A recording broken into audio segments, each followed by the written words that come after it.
Аймактагы жергиликтүү бийлик өкүлдөрү баш мыйзамдын жаңы долбоорун колдойт. Бул тууралуу Жалал Абадда өкмөттүн өкүлчүлүгүндө болгон жыйында айтылды. Мында эски жана жаңы конституция салыштырылып, кандай пункттар өзгөртүүлөрү жөнүндө маалыматтар берилди. Аткарууга мүмкүн болбогон учурда жыйналыштарында төрагалык кылат.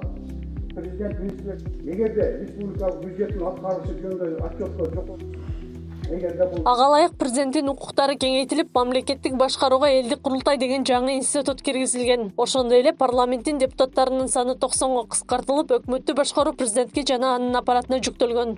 Биринчи главасы конституциялык түзүлүштүн саясий негиздери. Экинчи глава конституциялык түзүлүштүн социалдык экономикалык негиздери.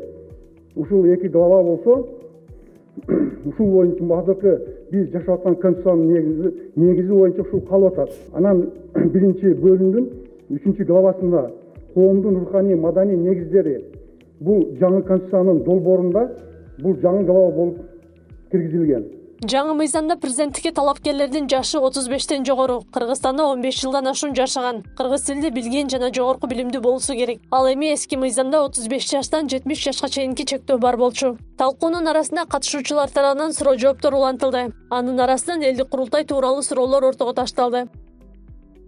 Долбоордун 7-беренесинин 2-пунктунда көрсөтүлгөндө бучу элдик курултайды уюштуруу, анын ишмердүүлүгүнүн тартиби Конституция жана конституциялык мыйзам менен алыптыр дейт.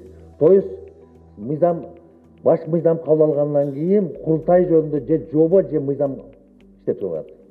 Ошол мыйзамдын негизинде анан кийин анын ишмердүүлүгү аныкталат. Мыйзам боюнча Жогорку Кеңеш жаңы конституциянын долбоорун жактырса, референдум дайындашы керек. Талкууга катышкан катышуучулар жаңы мыйзам долбоору негизи түзүлгөндүгүн айтып, өлкөдө өзгөрүүлөр кирерине ишенерин кошумчалашат. Биздин максат ошол Конституциянын жаңы долбоорун жакшылап дагы бир үйрөнүп, бул жерде түшүнбөгөн суроолорду ошо юстициядан келгендерге сурап, анан жерлерге түшүндүрүү да.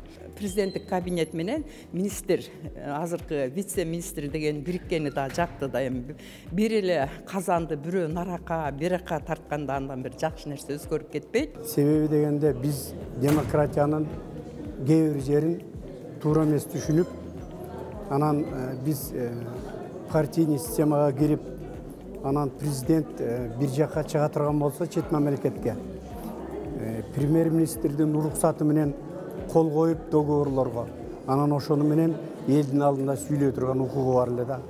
Азыр мына конституцияда биздин эл үчүн, элге жаккан үчүн ушу элди президент эле өзү башкарып, өзү элдин алдында жооп бере турган конституция отработка болуп чыкты да. Баш мыйзамдын жаңы долбоору парламенттин расмий сайтында 9 февралда жарыяланып, коомдук талкууга коюлган. Анда Жогорку Кеңештин 80ден ашык депутаты демилгечи болуп көрсөтүлгөн. Ал эми биринчи конституция 1993 жылы 5 майда кабыл алынып, андан бери 7 жолу референдум болгон. Акылай Карабаева, Замирбек Тойчубаев, Регион.